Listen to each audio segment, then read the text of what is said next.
Drama serial सुन मेरे दिल की कहानी वाली साथ में आप लोग देखेंगे हमशा बिलाल अब्दुल्ला के दिल में अपनी जगह बनाने की कोशिश करेगी ताकि बिलाल अब्दुल्ला सदफ को बोलकर हमशा के बारे में सोचे और सदफ का मुकाम हमशा को दे दे। लेकिन हमशा इसमें बुरी तरह नाकाम रहेगी क्योंकि बिलाल अब्दुल्ला हमशा की तरफ आंख उठाकर भी नहीं देखेगा, जबकि हमशा दिल ही दिल में पता नहीं कौन कौन से ख्वाब सजाकर बैठी हुई है। हमशा ये नोट करेगी बिलाल अब्दुल्ला जब भी उससे बात करता है सदफ और उमैर के बारे में ही बात करता है और उसके अलावा कोई और बात नहीं करता। अब हमशा इस बारे में काफी सोचेगी और एक नई चाल चलने का फैसला करेगी। उसे ये बात अच्छी तरह मालूम हो चुकी है कि वो जितनी मर्जी कोशिश कर ले बिलाल अब्दुल्ला को सदफ के खिलाफ नहीं कर सकती और सदफ को बिलाल अब्दुल्ला के खिलाफ जितना करना था वो पहले ही कर चुकी है। हमशा का निशाना उमैर बन जाएगा, इसीलिए वो बिलाल अब्दुल्ला और सदफ को लेकर उमैर से बात करेगी और उमैर से कहेगी कि तुम सदफ को कहो वो बिलाल अब्दुल्ला के ग्रुप से रिजाइन दे दे क्योंकि अब उसका यहाँ पर काम करना ठीक नहीं है। उमैर हमशा से कहेगा कि तुम ऐसा क्यों कह रही हो, अब तो हमारी शादी हो चुकी है, बिलाल अब्दुल्ला क्या कर लेगा। हमशा कहती है यही तो तुम्हारी छोटी सोच है कि बिलाल अब्दुल्ला क्या कर लेगा। बिलाल अब्दुल्ला सब कुछ कर सकता है, अगर वो तुम दोनों की शादी करवा सकता है तो तुड़वा भी सकता है। और सदफ जिस तरह दिन ब दिन उससे मुतासिर हो रही है, मुझे नहीं लगता कि बिलाल अब्दुल्ला को ज्यादा मेहनत करने की जरूरत पड़ेगी। वो अपनी चाल बहुत ही खूबसूरती से चल चुका है और मैं तुम्हारी दोस्त होने के नाते तुम्हें समझा रही हूँ, बाकी तुम्हारी अपनी मर्जी है। हमशा की बातों का उमैर पर असर होता है और वो जाकर सदफ से कहता है कि तुम अपनी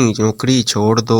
हमशा हैरत से उसकी तरफ देखती है कि अचानक तुम्हें ये ख्याल कैसे आ गया। उमैर कहेगा कि मैंने ये फैसला बहुत ही सोच समझ कर किया है क्योंकि मैं नहीं चाहता कि कोई तीसरा हमारे दरमियान आए और ना ही मैं ऐसा होने दूंगा, और वैसे भी मैं इतनी अच्छी पोस्ट पर हूँ, हम दोनों के इजीली मैं खर्चे उठा सकता हूँ, तो फिर तुम्हें नौकरी करने की क्या जरूरत है। सदफ तल्ख लहजे में जवाब देगी कि ये जो तुम तीसरे की तरफ इशारा कर रहे हो ये मत भूलो, उसी तीसरे की वजह से आज तुम इस मुकाम पर हो और उसी की वजह से ही हमारी शादी भी हुई है। अगर वो चाहता तो हमारी शादी ना होने देता और ना ही तुम्हें इस कदर प्रमोट करता।